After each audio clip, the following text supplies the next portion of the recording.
Alors, merci pour l'invitation. Merci de m'accueillir au milieu de vous aujourd'hui. Et je veux juste commencer. C'est quelque chose que je voulais faire hier et des fois, on a des choses à cœur, mais on suit le chef d'orchestre et lui nous amène dans d'autres. Le chef d'orchestre étant le Saint-Esprit. Et il nous amène dans des voies, puis des fois, ça se passe pas comme on penserait. Et c'est quelque chose que j'avais vraiment, qui brûlait sur mon cœur. Et je vais le faire ce matin. Et je vais juste prendre le temps d'honorer Sylvain. Sylvain et Rolf et toute l'équipe, en fait. Mais je vais commencer par Sylvain, puis juste vraiment t'honorer, Sylvain, pour l'homme de Dieu que tu es. Merci d'avoir défriché sur la terre. Merci pour les hôtels que tu as bâtis à travers les nations, dans la francophonie en premier, surtout. Et je veux vraiment te remercier. On entend l'appel qui résonne du cœur de Dieu, qui se cherche un homme, qui se cherche une femme, qui vont défricher, qui vont payer le prix, qui vont sacrifier. Et Sylvain, tu l'as fait. Tu as répondu à l'appel. Même encore ce matin, tu me racontais l'histoire de quand la parole a été lancée pour la maison de prière ou la maison d'adoration à Yverdon. Et pendant 1 an, on en parlait à plusieurs parce que quelqu'un avait prophétisé qu'il devait y avoir une maison d'adoration à Yverdon et d'aller à gauche et droite, parler à tous. Mais on ne peut pas laisser tomber cette parole du Seigneur. Et le Seigneur te dit, mais pourquoi pas toi? Tu l'as fait. Et merci Sylvain. Et tu as ouvert le chemin et plusieurs ont pu suivre. Et j'étais également touchée, comme Benoît ce matin, de voir justement, oui, les générations qui maintenant, le chemin est ouvert. Et on prend pour acquis souvent les jeunes générations qu'on adore Dieu, on peut entrer librement, on peut faire les trucs. Mais il y a des pères et des mères qui ont défriché avant nous, qui ont ouvert le chemin. Nous, nos pieds, c'est un chemin aplati, tout préparé. On n'a pas enlevé les roches, on n'a pas enlevé...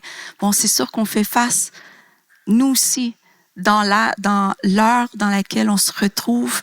Dieu se cherche encore des hommes et des femmes qui vont encore aller plus loin. Mais on peut suivre dans les voies de ceux qui ont passé avant nous. Donc, aussi, je veux te remercier, je veux t'honorer. Rolf, on s'est moins connus, mais je peux voir dans l'esprit qui tu es. Et je veux honorer aussi l'homme de Dieu que tu es, puis les chemins que tu as ouverts, les chants que tu as écrits, les gens que tu as influencés. Et merci pour l'œuvre dans le royaume de Dieu, dans la francophonie. Mais c'est important. On est tous connectés. Et moi, je fais partie... je suis proche quand même en génération. Je suis pas si jeune que ça. Mais il y a toute une jeune génération qui est en train de grandir en ce moment. Et on doit justement ouvrir la voie. On doit justement rappeler à cette jeune génération qui sont ceux qui ont ouvert les chemins, qui sont ceux qui ont labouré la terre là où il n'y avait rien. Et en francophonie, quoi qu'il y a encore beaucoup à faire, parce qu'on va de gloire en gloire et le Seigneur veut nous amener de gloire en gloire. On n'est pas arrivé encore, mais on y va de gloire en gloire. Et le Seigneur fait quelque chose de nouveau. Et j'ai aimé le verset que tu as amené, Benoît, ce matin, quand tu as dit dans Jérémie, labourer un terrain nouveau. C'est vraiment ce que le Seigneur fait dans l'heure dans laquelle on se trouve. Et il se cherche un homme, il se cherche une femme. L'invitation dans l'esprit résonne toujours, encore, de génération en génération, pour nous amener un peu plus, comme on a chanté, que sa volonté soit faite ici sur terre comme au ciel, que la terre représente le ciel, qu'on trouve sur la terre des endroits que c'est des portails où les gens viennent et ont accès direct au ciel. Et ça, c'est à travers les hôtels qui sont bâtis à travers les nations. Ces endroits où des hommes et des femmes ont dit oui à Jésus. Et ce matin, aujourd'hui, en fait, je suis ici avec vous. Et le Seigneur me disait, oui, tu dois aller en Suisse parce que je prends pas toutes les invitations que je reçois. Je viens devant le Seigneur et je dis, Seigneur, si c'est un mandat, je le fais. Si c'est optionnel, je reste avec la famille à la maison. Et quand c'est non, c'est facile, c'est non. Mais le Seigneur a vraiment mis ce fardeau-là sur mon cœur que oui, tu dois aller en Suisse et voici le message. Donc, je viens aujourd'hui avec un message de la part du Seigneur. En fait, je me tiens devant vous en partie prophète avec un message qui vient vraiment de son cœur. Un message pas juste pour la Suisse, je crois que c'est un message que le Seigneur m'envoie pour dire dans plusieurs nations. Le Seigneur nous l'a parlé à nous personnellement au Canada juste avant la pandémie, surtout pendant la pandémie, c'est comme si le Seigneur a ouvert le chemin. Mais le Seigneur fait quelque chose, amène une réforme en ce moment au niveau de la louange. Et c'est quelque chose qui brûle sur le cœur de Dieu. C'est quelque chose qui est lourd sur son cœur. Quand je dis lourd, c'est que c'est un fardeau du cœur de Dieu. Et l'Esprit de Dieu, sa voix est envoyée dans l'Esprit. Et il appelle, il invite. Qui sont ceux qui vont entendre mon cœur? Qui sont ceux qui vont se joindre à moi pour cette réforme qu'il veut amener? Je suis parmi ceux qui aiment voir le grand portrait. Je vais ouvrir mes notes, ça sera pas long.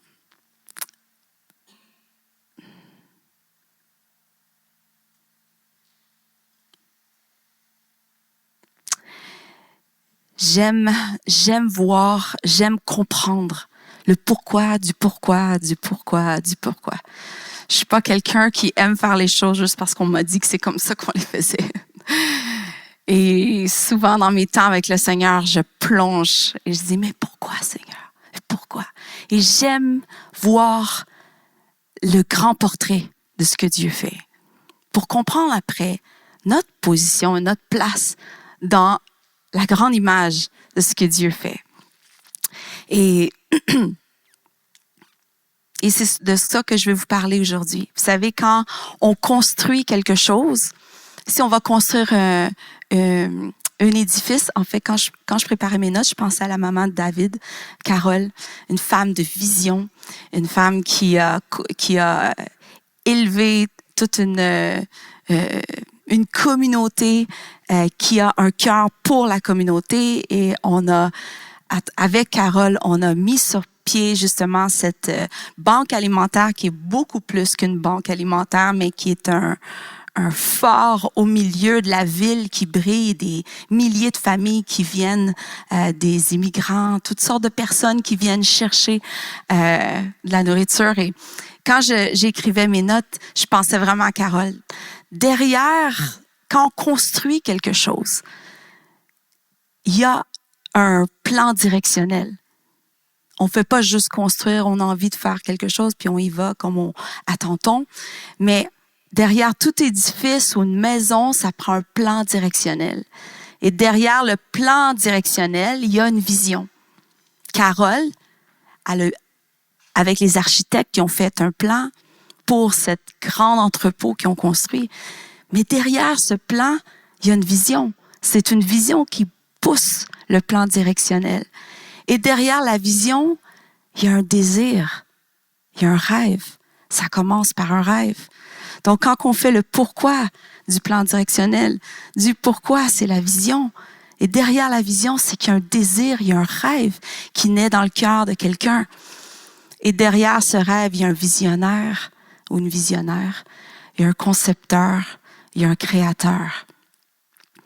Ce qui me pousse à dire que le plan directionnel est extrêmement important, qu'on doit toujours revenir au plan directionnel tout au long de la construction. On peut jamais dire on l'a vu au début, on sait c'est quoi, maintenant on y va, puis on le fait à notre manière.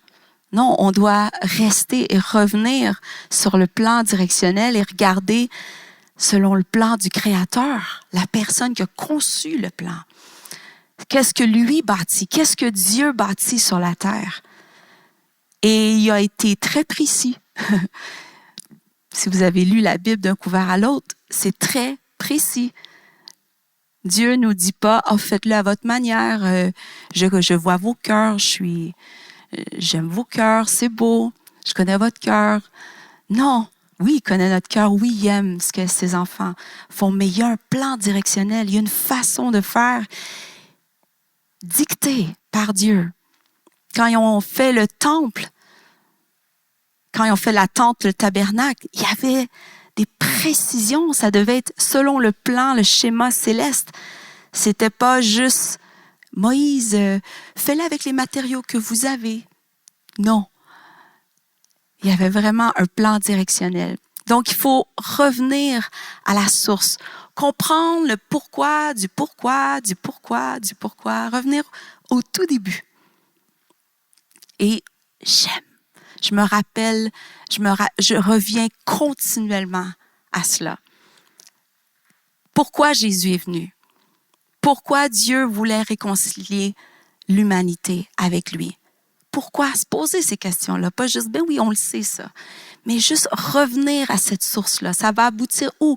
C'est quoi le plan original? Et j'aimerais vous lire juste un petit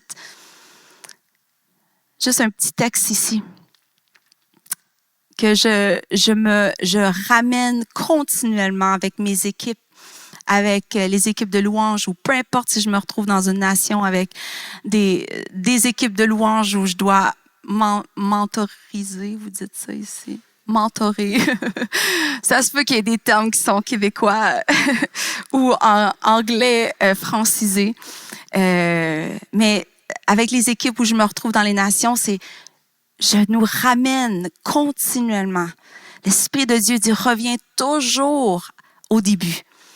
Et avant la fondation du monde, Dieu avait un rêve d'une famille, d'un foyer. Par sa parole, la terre a été créée et en elle a été placé un joyau de beauté, un jardin qui serait un foyer pour sa famille. J'aimerais alors que je lis que vous, même si vous voulez fermer juste vos yeux et revoir le jardin d'Éden. C'est le début.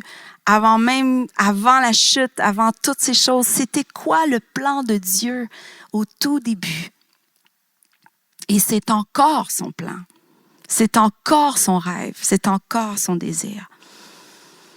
Donc, il a placé un joyau de beauté, un jardin qui serait un foyer pour sa famille. Un homme et une femme créés à son image, à sa ressemblance et dans le jardin. Dieu habitait dans une communion intime et parfaite avec ceux qu'il aimait plus que tout. Il marchait avec eux. Imaginez-vous marcher avec Dieu dans le jardin, dans ce premier sanctuaire de tout. Premier sanctuaire qui a été créé. Ce jardin, ce joyau de beauté était le début. C'était le sanctuaire qu'il a conçu pour vivre en union parfaite avec nous. Le but ultime de Dieu était la communion. Le rêve de Dieu était d'être dans cette communion parfaite, union indivisible avec toi, avec moi, avec sa famille. Vous voyez, on est créé à l'image de Dieu. On est des êtres de communion. Tu as été créé pour la communion. Tu es un être de communion. Tu es fait à son image. Et on sait que Dieu, le Fils, le Saint-Esprit sont dans cette communion parfaite, ininterrompue. Et Dieu nous a créés pour faire partie de ça. Il y avait un rêve d'avoir cette famille. Ce rêve n'a pas changé. En fait, il nous fait évoluer de gloire en gloire en gloire pour nous ramener. Et je sais de tout mon cœur que le désir de Dieu, et je l'ai vu en esprit à plein de reprises, la terre, et la parole nous le dit, mais que la terre va être une copie du ciel, va être comme le ciel sur terre, comme au ciel. Dieu désire que la terre soit ce sanctuaire-là, que l'humanité vive en communion parfaite avec Dieu. C'est son plus grand désir, c'est son big pourquoi. On dit souvent ça, c'est quoi ton pourquoi quand les gens vont lancer une entreprise ou ils vont se lancer dans un régime ou une perte de poids? C'est quoi ton pourquoi? C'est quoi ton pourquoi? Savoir notre pourquoi, mais le big pourquoi de Dieu, c'est de l'intimité et la communion avec nous, avant tout. Ça veut dire que même avant de sauver l'humanité, ça oui, mais faut retourner continuellement au plan originel. Le but, c'est la communion, c'est l'intimité.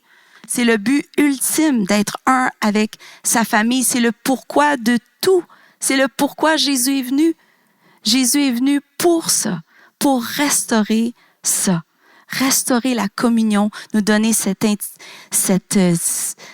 intimité avec Jésus, avec Dieu, face à face avec Dieu. Et je vais vous partager un petit peu, tout au long de la journée, je vais vous partager un peu mon histoire des dernières années, ce que le Seigneur a fait. Et en 2020, justement, en plein cœur de la pandémie, alors que tout a fermé et que le Seigneur a réclamé tous les sabbats qu'il avait perdus, il a repris en quelques mois toutes les années de sabbat qui ont été loupées. Mais à mon éveil, le 27 décembre, le Seigneur m'a posé. Souvent, quand je me réveille le matin, même avant d'ouvrir les yeux, c'est le moment où j'entends sa voix tellement clairement. C'est comme il n'y a pas eu encore une pensée qui est venue. Puis là, il se dépêche puis il me parle tout de suite. Et c'est souvent très clair. Et j'ai vécu cette rencontre avec le Seigneur le 27 décembre 2020. Et je vous le lis parce que c'était très précis. Les yeux à peine ouverts, en fait encore fermés. J'avais l'impression d'être encore dans un rêve.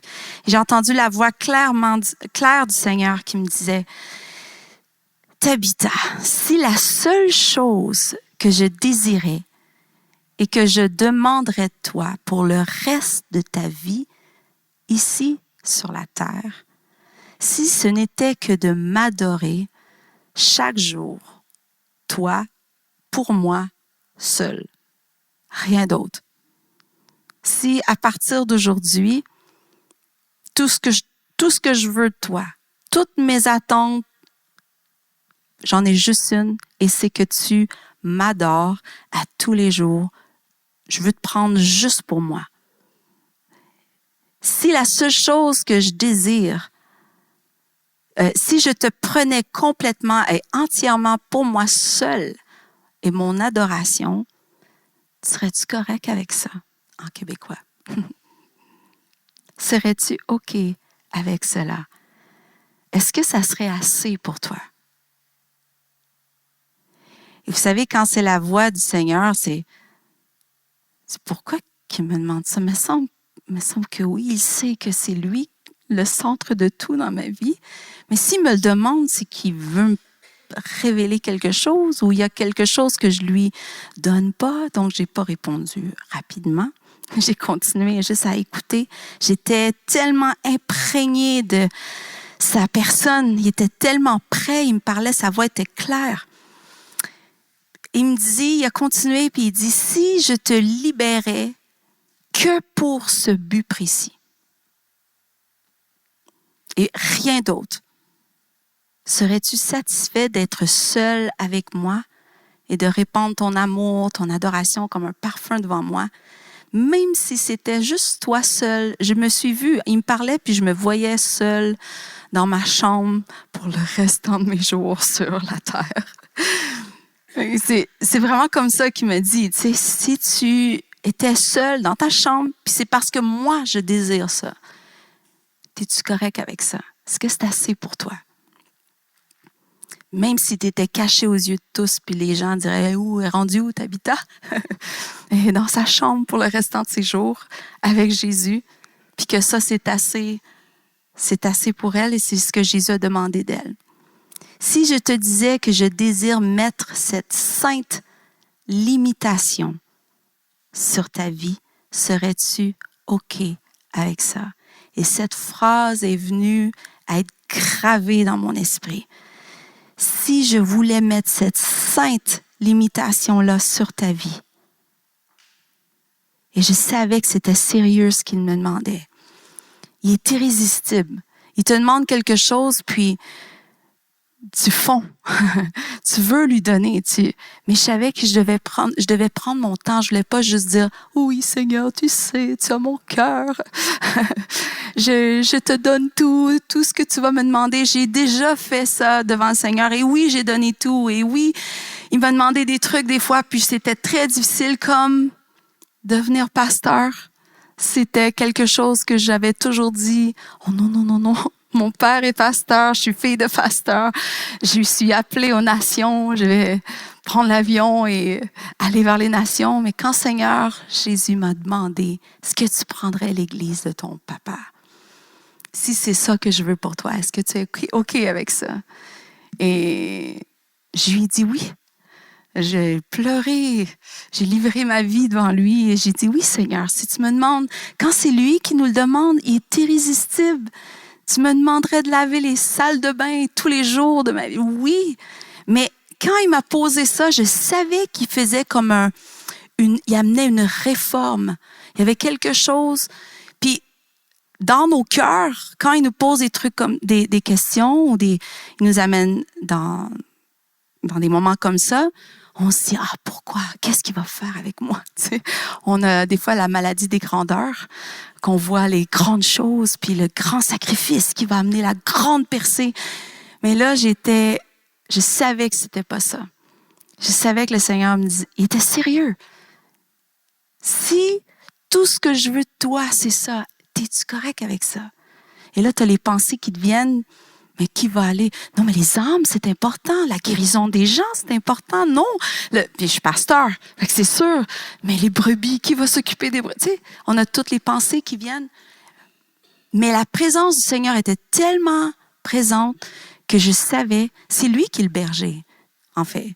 Moi, je suis juste le co-berger des brebis. Et je savais que le Seigneur, il y avait quelque chose qu'il voulait. Et j'ai pris mon temps, j'ai rentré dans un temps de jeûne. Et justement, dans une des journées où je m'étais enfermée, j'ai dit, je vais le faire, cette journée-là. Toute la journée enfermée. Et j'ai pris la communion. Et dans ce moment de communion-là, avec lui à genoux, et j'ai dit, oui, Seigneur. Et je savais que je disais oui et qu'il se pouvait fort bien que je dise oui à ça. C'était pas un oui, mais il y a sûrement d'autres choses. Non, c'était un oui, Seigneur, je te donne mon oui. Si c'est tout ce que tu veux, je te dis oui. Et au moment où j'ai dit oui, le Seigneur, c'est là, le Seigneur a parlé, a libéré une parole qui est venue changer le cours de notre communauté, changer le cours de ma vie, changer le cours de notre communauté. Et j'ai entendu clair, fort, une voix qui résonnait dans mon esprit, l'Esprit de Dieu qui disait « Prépare la place, prépare la table, rends le tout intime, rends le tout beau. » Et c'est comme je me retrouvais dans le jardin, le joyau de beauté. C'était très important pour lui. Il disait « Rends tout beau. » La beauté fait partie de l'adoration. Les choses belles, Dieu aime les choses belles. Petite parenthèse. Et je sentais son cœur dire, rends le tout beau, comme un tête-à-tête en amoureux. T'as pas un panier de linge à plier à côté. Ça, je parle de chez moi. Si je fais un tête-à-tête avec mon mari, je vais m'assurer que tout est beau. Je vais pas avoir toutes mes piles, les piles de messages, les comptes à payer, les paniers de linge sales et propres à plier. Non, on fait tout beau. On met les chandelles, on met les fleurs, on s'habille belle ou beau. Et le Seigneur il disait, rends tout beau. Rends le tout excellent, invitant, que tu rentres dans la pièce, que les gens disent, automatiquement, la beauté, l'espace est tellement préparé que tout en toi s'ouvre. Tu as envie de rencontrer ton bien-aimé. Et la phrase qui a martelé, qui est venue comme un feu dans mon cœur, elle dit, je ne veux plus une estrade. Je ne veux plus de stage. Je veux un autel. Bâtissez-moi un autel d'adoration. Et quand j'ai entendu cette phrase, je savais que ce n'était pas une parole que pour nous, que pour moi. C'est une parole de la nouvelle réforme que Dieu est en train de faire. Dieu amène une réforme à l'adoration et la louange parmi le corps de Christ global des nations en Suisse. Il désire cette réforme. Vous êtes une terre de réforme. Vous êtes une terre de réforme. Et Dieu veut amener cette réforme-là. Cette phrase, je prie que l'Esprit de Dieu, qu'elle puisse résonner dans votre esprit. Dieu ne veut plus des estrades. Il n'en peut plus. Dieu veut des autels d'adoration, des autels de communion. La communion, ça prend du temps. La communion, il y a une écoute, il y a un flot d'une personne à l'autre. Quand on est en tête à tête, en amoureux, on passe pas le sujet comme on prend pas le journal, puis on passe tous les sujets. Si mon mari fait ça, c'est fini, là. C'est fini, je vais dire, OK, on va prendre des cours de comment vivre la communion ensemble, parce que là, si on parle de toute l'actualité, qu'on parle de toutes sortes de trucs, ou qu'on change de sujet à toutes les 5 minutes, non, c'est un temps de communion, où on se regarde dans les yeux. Mais combien que c'est difficile. En amoureux, ça va. Mais parce qu'on se connaît. Et c'est pour ça que le Seigneur veut nous amener dans cette communion intime avec lui où on peut passer du temps à le regarder, le contempler. Et quand on vit tout d'un coup un moment, on y reste. On ne change pas de sujet. On ne change pas de chant. On ne change pas de sujet de prière. Parce que là, notre cœur s'en va ailleurs, puis notre cœur s'en va là. Non, Dieu cherche ces temps. C'est pour ça qu'il a dit, mettez la table, videz la pièce. Tout ce que je veux dans mon sanctuaire, c'est une table de communion, un autel, le vin, le pain, la communion avec Jésus. C'est ce que Dieu recherche. Un autel, c'est un autel où le parfum d'adoration brûle continuellement. Un autel qui est comme une table de communion. Et vous savez, vous devez répondre à cet appel du Seigneur. Si c'est tout ce que Dieu veut pour vous, êtes-vous OK avec ça? Si Dieu dit, je te veux que pour communier avec moi, personne ne va jamais savoir. C'est une question que l'Esprit de Dieu envoie parce que il nous fait passer d'un système à son système. Il nous amène dans une réforme où il restaure la prêtrise, où notre adoration n'est pas pour les hommes, n'est pas d'un stage. Un stage, c'est une place de concert ou une place de... Puis on va dire, non, on loue le Seigneur. C'est pas un concert, on le sait. C'est pas la performance. Mais tellement, la façon qu'on fait les choses, c'est pour les gens. Et le Seigneur veut nous ramener à cette place où on est appelé à être mis à part comme des prêtres envers lui. Que notre ministère, c'est pour lui. Donc, c'est pour ça qu'hier, ceux qui étaient là, c'est quelque chose que je répète continuellement. Il n'y a pas de chaise dans la salle. C'est la chorale qui est là. Il y a un trône. Il n'y a qu'une chaise.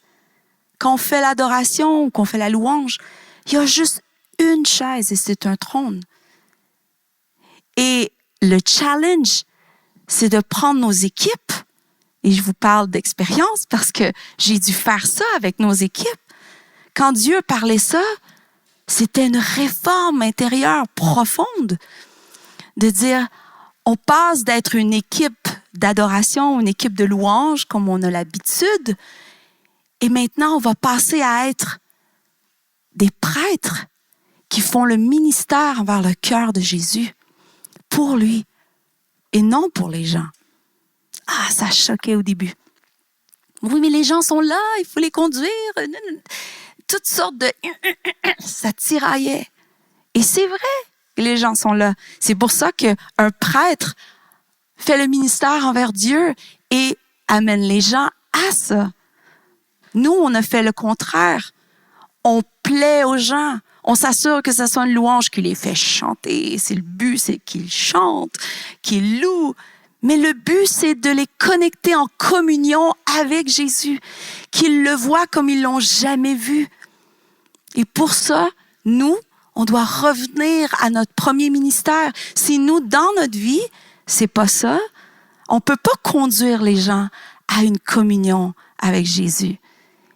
C'est le but ultime de Dieu.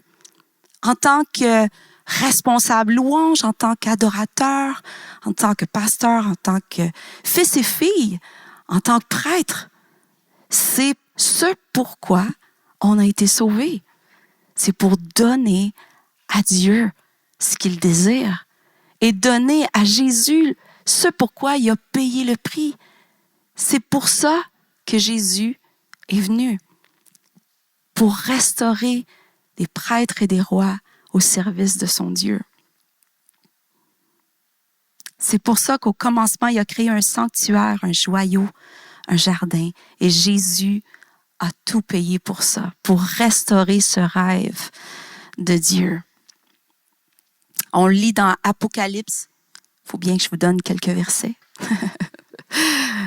Apocalypse 1, 5 à 6. Jésus-Christ, le témoin fidèle, le premier-né d'entre les morts et le chef des rois de la terre, à celui qui nous aime, qui nous a lavés de nos péchés par son sang et qui a fait de nous un royaume. De quoi? De prêtres pour Dieu. Ah, je veux tellement que cette révélation vienne dans votre cœur profondément. Parce qu'il y a un système qui ne crée pas des prêtres, qui crée des consommateurs. Puis il y en a un autre, celui de Dieu, selon le schéma de Dieu, ça crée des prêtres et des gens qui vivent dans cette communion-là avec Dieu. Apocalypse 5, 8 à 10. Tu es digne de prendre le livre et d'en ouvrir les sceaux, car tu as été offert en sacrifice et tu as racheté pour Dieu, par ton sang, des hommes de toute tribu, de toute langue, de tout peuple, de toute nation. Tu as fait d'eux des rois et des prêtres pour notre Dieu et ils régneront sur la terre. On est un royaume de prêtres. Et Dieu restaure ça. On est dans cette réforme-là en ce moment. Donc, la communion avec lui est le centre de tout tout. Et on doit revenir continuellement. On doit se le rappeler. Surtout quand on fait une transition d'un système à un autre, on doit se rappeler le plan directionnel. On doit revenir. Et le Seigneur doit nous ramener à son rêve. Rappelez-vous pourquoi. On n'a pas été sauvés juste pour se faire laver nos péchés. C'est pas juste pour ça. C'est afin de régner en tant que prêtre et roi. Si on s'arrête au salut, puis que là, on remercie Dieu juste pour notre salut,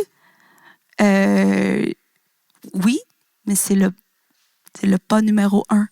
Il faut progresser. Il faut prendre notre place comme prêtre et roi sur la terre. Merci. Donc, ton premier ministère, ton pourquoi à toi d'exister en tant que responsable de louange, c'est son rêve. C'est son désir à lui. Qu'est-ce que lui bâtit? Qu'est-ce qu'on bâtit avec nos équipes? Ça doit être qu'est-ce que Dieu veut. Ça doit être selon son plan à lui pour la communion. Et j'aimerais, ce matin, je veux juste... Ça se peut que je fasse des pauses comme ça parce que j'écoute en même temps. J'ai 1001 directions que je pourrais aller, mais Saint-Esprit... Une des choses que je ressens que le Seigneur nous fait progresser, c'est que pendant plusieurs années, tout est à propos de la présence de Dieu. Porter la présence remplie la place, qui est vrai. La présence, c'est qu'est-ce qu'il y a de plus précieux, la présence de Dieu. Mais cette réforme dans laquelle on est, ou cette progression dans laquelle Dieu veut nous amener globalement, c'est qu'on passe de présence à la communion. Pas juste la présence de Dieu qui est remplie et qu'on ressent, qu'on a des frissons, à un visage. La présence, c'est une personne. C'est Jésus lui-même. Il y a une face. En fait, dans l'Ancien Testament, la présence, c'est égal à la face de Dieu. D'être face à face avec Dieu. Et souvent, quand je dis présence, je me rappelle, j'aime ajouter Jésus lui-même. Parce que des fois, c'est vague un peu. Puis là, c'est comme, je sais pas si vous comprenez ce que je veux dire. Tu sais, c'est comme la présence, c'est comme un nuage. On va parler de la présence de Jésus est ici. C'est comme un nuage qui est assis. Tu sais, c'est vaporeux. Mais c'est une personne. C'est Jésus lui-même. Fait on peut sentir la présence de quelqu'un, mais je veux pas juste sentir sa présence, je veux le toucher, je veux le voir. Je veux que mes yeux rencontrent ses yeux. C'est le but de nos temps de louange, nos temps d'adoration. C'est que les gens, pas juste « Ah, j'ai ressenti quelque chose ». Non.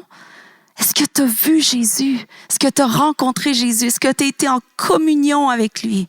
Qui te fait que tu en veux plus? T'es juste, en anglais on dit « you're wrecked for more ». Je sais pas comment on dit ça en français. C'est gâté, dans le sens que tu peux plus revenir en arrière. Tu as goûté à quelque chose, tu en veux juste plus. Et c'est ça Jésus. C'est ce que Jésus fait quand tu goûtes, quand tu rentres dans cette communion avec lui. Tu veux plus sortir, tu en veux plus. Puis même des fois, ça va peut-être faire monter, et je parle de même mon propre cheminement en ce moment, ça fait monter des... Ah, c'est tellement intime, c'est tellement beau. Tu te dis, j'ai l'impression que mon corps ne sera pas capable de le prendre. Puis on fait un petit pas vers l'arrière. Non, le Saint-Esprit nous invite à plus, plus, plus. J'aimerais juste lire dans Jean 4, 23, que vous connaissez très, très bien. Mais l'heure vient, elle est déjà là où les vrais adorateurs adoreront le Père en esprit et en vérité. En effet, ce sont là les adorateurs que recherche le Père. Dieu est esprit et il faut que ceux qui l'adorent en esprit et en vérité. ininterrompue. Pas présence. Non, on est en lui. Et Dieu veut nous amener dans cette place de communion avec lui où on s'est interrompu, qu'on peut vivre de cette place-là à tous les jours. Colossiens 1, 26 à 28 nous dit le mystère caché de tout temps et à toutes les générations, mais révélé maintenant à ses saints. En effet, Dieu a voulu leur faire connaître la glorieuse richesse de ce ministère parmi les non-juifs, c'est-à-dire Christ en vous, lui en nous, nous en lui, lui dans le Père. Donc, cette réforme-là, cette transition-là d'adorer à distance, Dieu veut qu'on puisse, il se cherche des adorateurs qui vont adorer en esprit, qu'on est dans cette place de communion-là. Et j'aimerais juste qu'on puisse regarder ça ensemble, cette communion-là. Quand on parle de communion, qu'est-ce qu'on veut dire? Juste un soaking, un temps de soaking avec lui? Non, c'est beaucoup plus profond que ça. Et c'est quand on parle du plan originel de Dieu, le rêve de Dieu, si on est d'accord de dire que c'est cette communion-là ininterrompue ou qui est en union parfaite avec sa création, ben Jésus est venu restaurer ça et c'est vers ça qu'on s'en va et c'est ça qu'on bâtit dans nos vies. Donc là, je vous parle pour nos vies personnelles, mais en même temps, on peut l'appliquer à ce que nous bâtissons avec nos équipes. On doit bâtir la même chose que Dieu désire bâtir.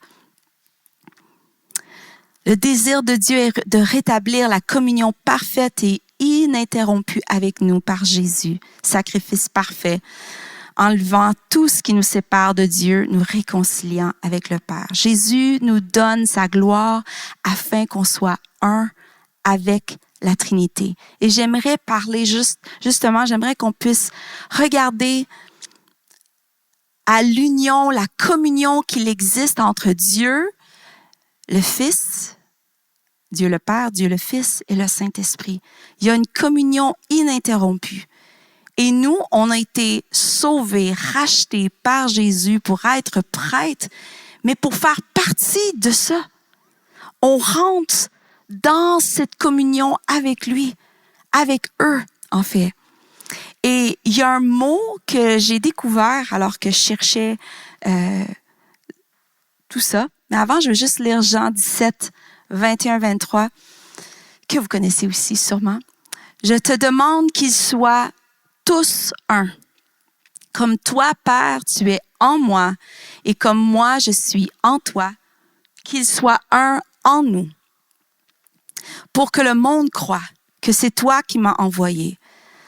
Je leur ai donné la gloire que tu m'as donnée afin qu'ils soient un. Comme toi et moi, nous sommes un. Moi en eux et toi en moi.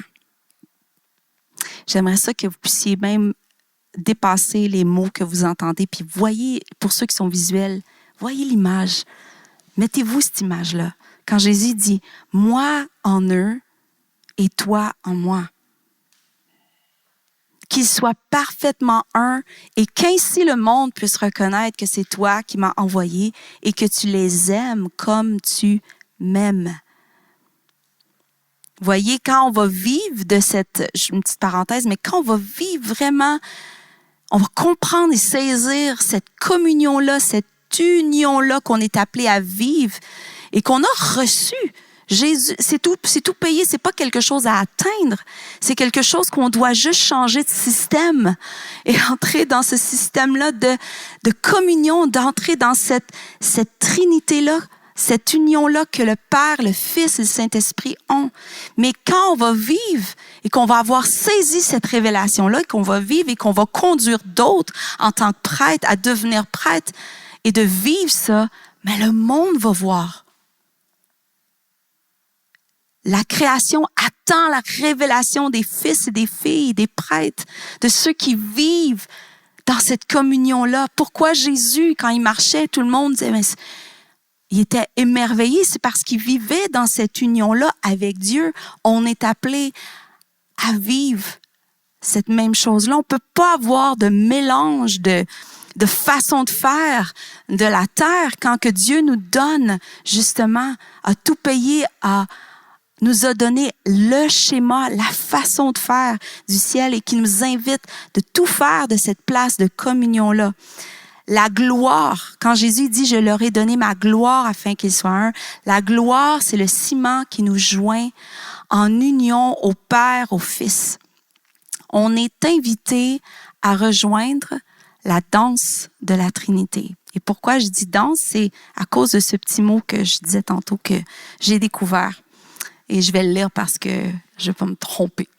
Le mot, c'est périchorésis. Je ne sais pas s'il y en a qui ont déjà entendu parler de ce terme.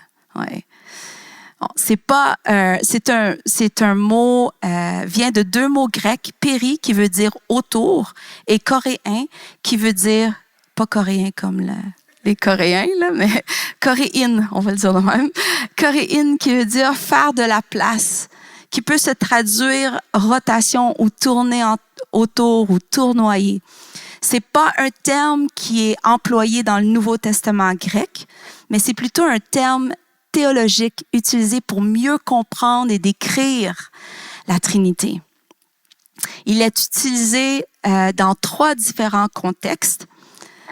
En premier lieu, périchorésis se réfère aux 2 natures de Christ qui sont en union parfaite dans la même personne. Donc, Jésus qui est pleinement Dieu, Jésus qui est pleinement homme, mais les 2 sont en parfaite union dans la même personne. C'est comme une danse, c'est comme 2 natures qui tournoient ensemble, c'est comme une danse d'union. Dans le deuxième contexte, périchorésis se réfère à l'omniprésence de Dieu qui s'entrecroise avec toute la création. Dans le troisième contexte, ça fait référence à l'entrecroisement mutuel et l'interpénétration des 3 personnes de la divinité, the Godhead, qui peut aider à clarifier le concept de la Trinité. C'est une expression qui exprime l'intimité et la réciprocité parmi les 3 personnes de la divinité. Et le Nouveau Testament, il nous montre que Dieu se glorifie lui-même. L'Évangile de Jean est important. Je pense que c'est mon livre préféré de la Bible parce que Jésus en parle tellement. Je suis dans le Père. Croyez en moi. Je suis dans le Père comme le Père est en moi.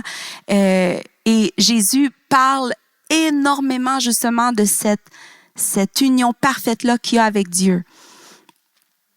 C'est important, l'Évangile de Jean, en fait, il est important pour comprendre comment Jésus et le Père interagissent ensemble. Et le passage clé pour comprendre le périchorésis de la gloire de Dieu est vu dans, justement, Jean 17 qu'on vient de lire. Mais Jean 17 commence en disant « Après ces paroles, Jésus leva les yeux vers le ciel et dit « Père, l'heure est venue. Révèle la gloire de ton Fils, afin que ton Fils révèle ta gloire. Tu lui as donné pouvoir sur tout être humain, afin qu'il accorde la vie éternelle à tous ceux que tu lui as donnés. Or, la vie éternelle, c'est qu'ils te connaissent, toi, le seul vrai Dieu, celui que tu as envoyé, Jésus-Christ. J'ai révélé ta gloire sur la terre, j'ai terminé tout ce que tu m'avais donné à faire. Maintenant, Père, révèle toi-même ma gloire. » Donc, dans la Trinité, Dieu se glorifie lui-même. On voit Jésus, le Fils qui glorifie le Père qui glorifie le Fils, le Saint-Esprit qui glorifie Jésus. C'est pour ça qu'on dit que le Saint-Esprit, c'est l'adorateur par excellence. Il magnifie Jésus. Il habite en nous. Donc, nous, on rentre par l'union avec Jésus, on fait partie de cette danse-là où les 3 natures de Dieu tournoient ensemble. C'est comme une danse. J'aime le voir comme ça. Une danse où il n'y a rien, ils sont pas séparés. Une image, je sais pas, j'ai pas de façon de le dessiner, mais les 3 cercles si on fait comme 3 cercles comme ça, Est-ce que vous voyez ce que je fais avec mon doigt? C'est juste pour avoir de l'air de bizarre, là. mais les 3 cercles, il n'y a pas de fin. On ne sait pas où ça commence, puis on ne sait pas où ça finit. C'est vraiment juste 3 natures, les 3 natures de Dieu qui tournoient ensemble et qui se glorifient l'un et l'autre. Alors le Saint-Esprit, je l'ai dit, le Saint-Esprit glorifie le Fils glorifie le Père glorifie le Fils. Les relations d'amour au sein de la Trinité ont pour conséquence que les personnes de la divinité se donnent gloire mutuellement. Donc nous, je fais une petite parenthèse, parce que j'ai une image qui vient de me venir. Mais nous, on vient des fois, puis dans nos moments de louange sont tournés vers nous.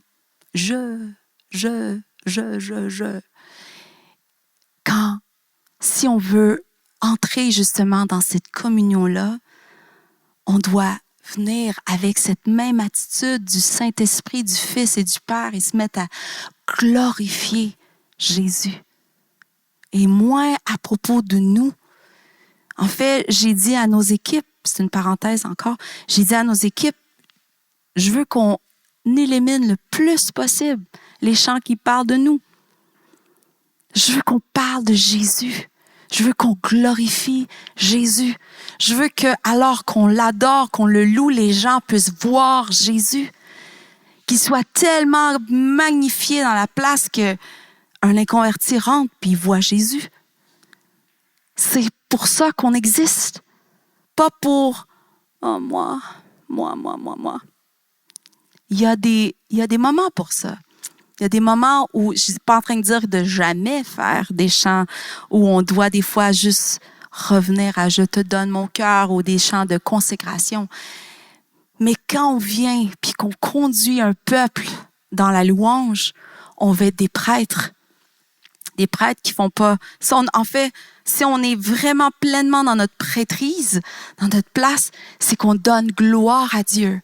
Et on va en parler plus tard dans la journée, comment David, quand il a instauré les Lévites, les prêtres, à faire la louange continuellement, 24/7.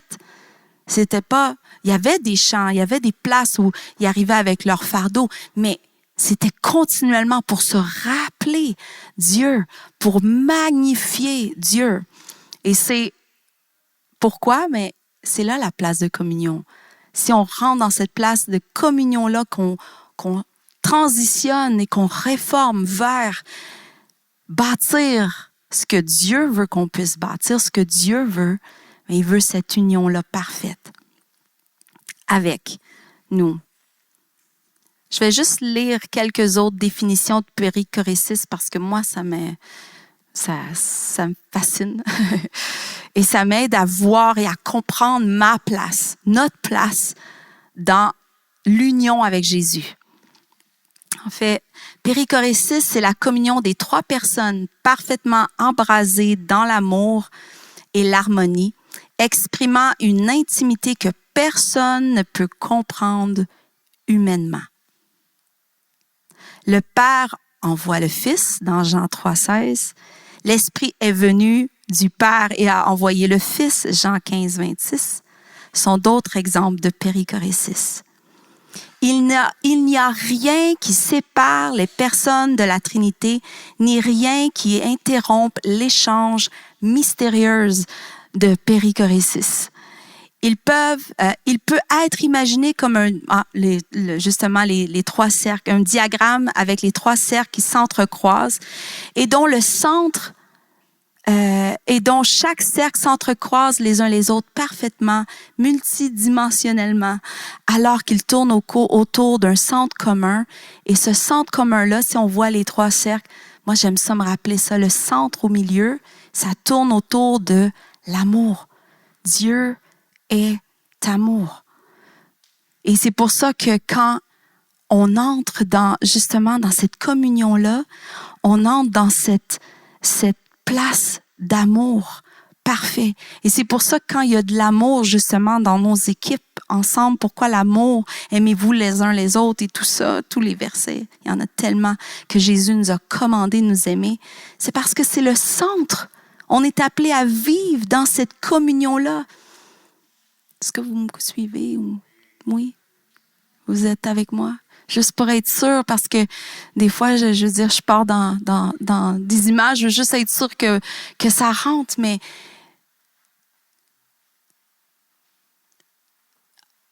je sais pas si je me devance, j'ai d'autres choses que je veux parler plus tard, mais si on peut juste comprendre la puissance quand on rentre dans cette communion-là parfaite avec Jésus, qu'on est appelé à être, on l'a reçu, c'est un cadeau, Jésus nous a donné sa gloire pour qu'on fasse partie de ça. Mais comment on entretient ça, c'est par l'amour, parce que ça tournoie autour de l'amour. Juste une dernière. Une autre description, et j'ai beaucoup aimé celle-là. Périchorésis est utilisé dans le contexte de la Sainte Trinité pour démontrer une interpénétration des personnes du Père, du Fils, du Saint-Esprit. Chaque personne demeure distincte l'un de l'autre, mais participe complètement et entièrement à leur être, le un, leur être et leur action commune, puisqu'ils ne font qu'un. Les trois sont distincts, mais ils participent. Et partout dans les Écritures, dans ce que Jésus est venu accomplir, il est venu pour que nous soyons un avec eux. C'est ça que ça veut dire, d'être un. On fait partie de ça, de cette communion-là. Et je veux juste vous lire quelques versets, justement,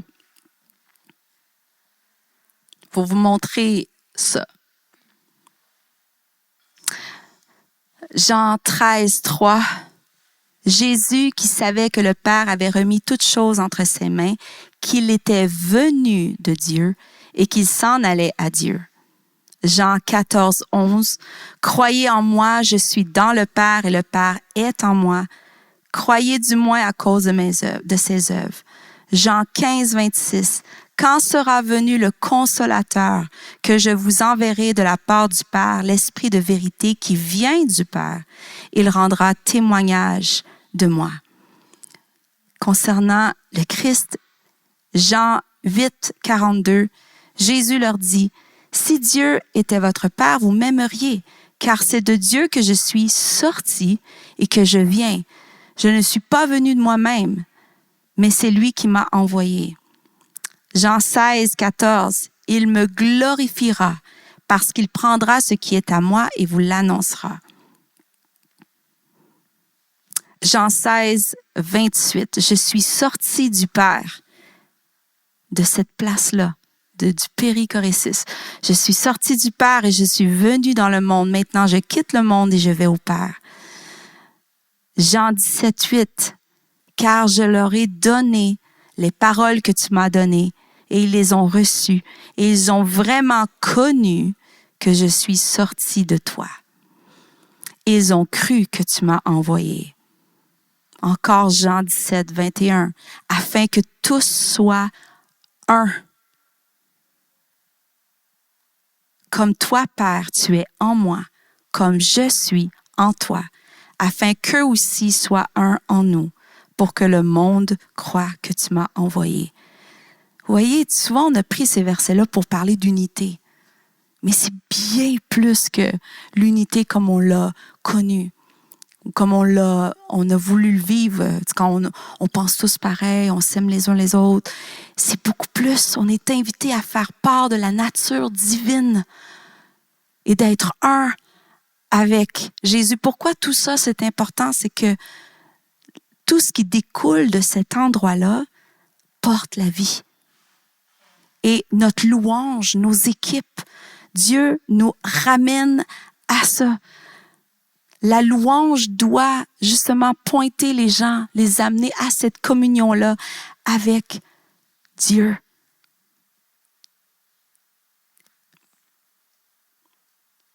Un retour à être prêtre et roi.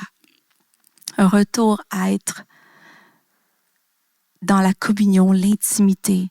Pourquoi? Parce que c'est le plan original de Dieu. Il nous a créés à son image. Faisons l'homme à notre image, des êtres de communion.